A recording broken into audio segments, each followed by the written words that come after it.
Okay, सबसे पहले आप इस इलेक्ट्रॉन का मोशन देखो। तो पहले इलेक्ट्रॉन इस रजिस्टर में मूव किया, अब यहाँ से आया, अब यहाँ से आया, है ना। तो जब भी आप बैटरी लगाते हो किसी वायर के अक्रॉस, तो ये वायर है, तो होता क्या है कि इस बैटरी से करंट निकलता है। तो ध्यान से देखो, आपका इलेक्ट्रॉन जो है वो तो इधर से इधर जा रहा था, पर आपका जो करंट है वो इधर से इधर आएगा। तो याद रखना, flow of current is opposite to flow of electrons. ये चीज आपको याद रखनी है ना।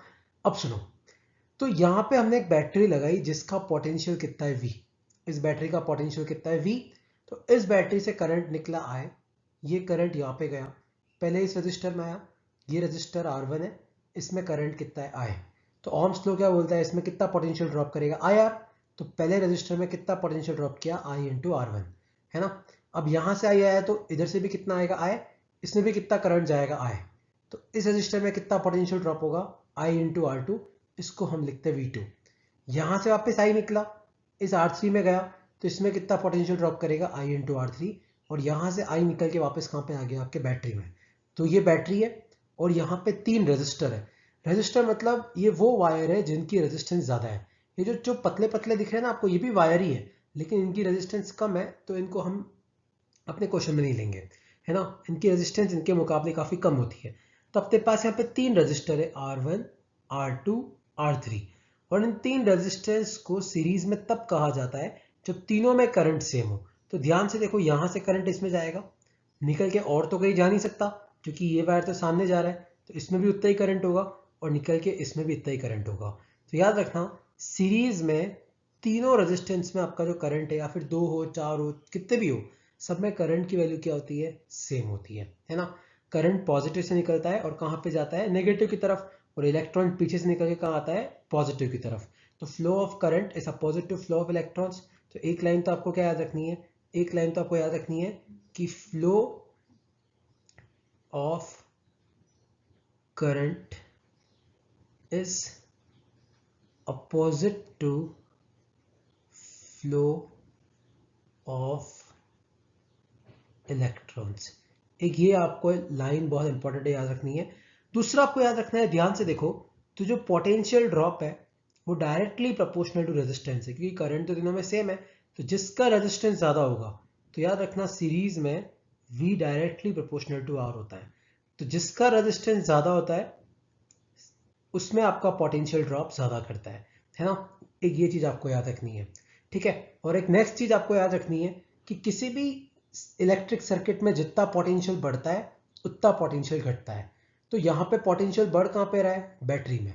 घट कहाँ पे रहा है, रेजिस्टर में। इसमें कितना घट रहा है, V1। इसमें कितना घट रहा है, V2। इसमें कितना घट रहा है, V3। ये क्लोज सर्किट है, इसमें जितना पोटेंशियल बढ़ेगा, पोटेंशियल बढ़ता कहाँ पे, बैटरी में। तो जितना बढ़ेगा, तो जितना पोटेंशियल आपका बढ़ता है, बढ़ाता कौन है, बैटरी, उतना ही घटता है। तो R1 में कितना घटा, R1 में V1 घटा, R2 में V2 घटा, R3 में VT घटा। तो टोटल कितना घटा, V1 plus V2 plus V3, है ना। और अगर तुम क्वेश्चन सॉल्व कर रहे हो तो याद रखना, ये सिंबल्स होते हैं, रेजिस्टेंस को हम ऐसे डिनोट करते हैं, सेल में इस तरीके से, बैटरी में ऐसे मल्टीपल आ जाता है। तो मल्टीपल सेल से आपकी बैटरी बनती है ना। तो वापस, तो किसी भी क्लोज सर्किट में जितना पोटेंशियल बढ़ता है उतना ही घटता है। बढ़ता कहाँ पे, बैटरी में। घटता कहाँ पे, रेजिस्टर में। तो कितना बड़ा V, कितना घटा, V1 V2 V3। अब आपकी बैटरी से कितना करंट निकला था, I। और सपोज करो कि इसका जो टोटल रेजिस्टेंस है सर्किट का, वो है R इक्विवेलेंट।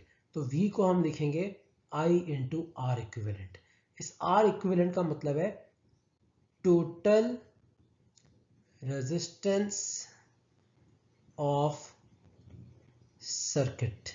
तो अपनी सर्किट की जो टोटल रेजिस्टेंस है उसको हम क्या लगते हैं, R इक्विवेलेंट, या फिर इसको हम क्या बोलते हैं, इसको हम इक्विवेलेंट रेजिस्टेंस ही बोलते हैं, इक्विवेलेंट रेजिस्टेंस। तो याद रखना, बैटरी का potential is equal to current into equivalent resistance होता है। या R इक्विवेलेंट क्या होता है, ये होता है total resistance of our circuit. ये होता है total resistance of circuit, total resistance of circuit, है ना। तो जितना पोटेंशियल बढ़ता है उतना घटता है।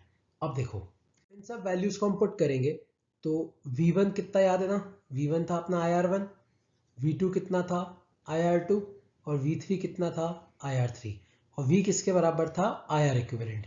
तो ये अपना टोटल रेजिस्टेंस है, I मतलब करंट है।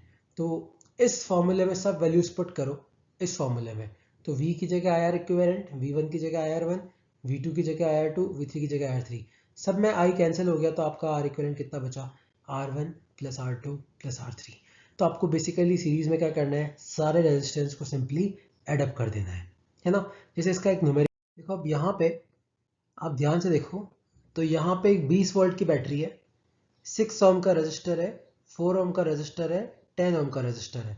आपको R इक्विवेलेंट निकालना है, I निकालना है, V1 निकालना है, V2 निकालना है, V3 निकालना है। ध्यान से देखो तो ये तीनों रजिस्टर सीरीज में है, क्योंकि इसके बाद 4 ओम है, बीच में और कोई वायर नहीं है, 4 के बाद 10 ओम है, बीच में और कोई वायर नहीं है। तो R इक्विवेलेंट तो तीनों को मिलाया कितना आ गया, यह कि 20 ओम। फिर अपना सबसे important formula V equal to I into R equivalent. ये V क्या होता है, ये V होता है बैटरी का पोटेंशियल, वो कितना है 20, I इंटू आर इक्विवेलेंट कितना है 20, 20 से 20 का तो I कितना आ गया 1 एम्पियर। अब याद है V1 कितना था, V1 था IR1, I कितना है 1, R1 कितना है 6, तो यह क्या 6 वोल्ट। V2 कितना है I इंटू R2, I है 1, R2 4, यह क्या 4 वोल्ट। V3 कितना है I इंटू R3, ये 1 इंटू 10, ये कितना आ गया 10 वोल्ट। तो इस तरीके से आपको रजिस्टर्स इन सीरीज के क्वेश्चन सॉल्व करने होते हैं, ठीक है। अच्छा, अब तुम्हें एक ऑनलाइन क्विज सॉल्व करनी है, जो मैं तुम्हें इसके साथ भेज रहा हूँ मैसेज में, और साथ में तुम्हें यूट्यूब पे अगर ये वीडियो तुम्हें मिले तो नीचे लिंक में भी दे रखा है, और तुम्हें कोई भी डाउट हो तो तुम मुझसे पूछ सकते हो, है ना। इसके पीछे के हमारे पास 2 वीडियोस और हैं, ओम्स लॉ का भी मैंने बना रखा है, रेजिस्टेंस का भी मैंने बना रखा है। आया समझ में? ओके।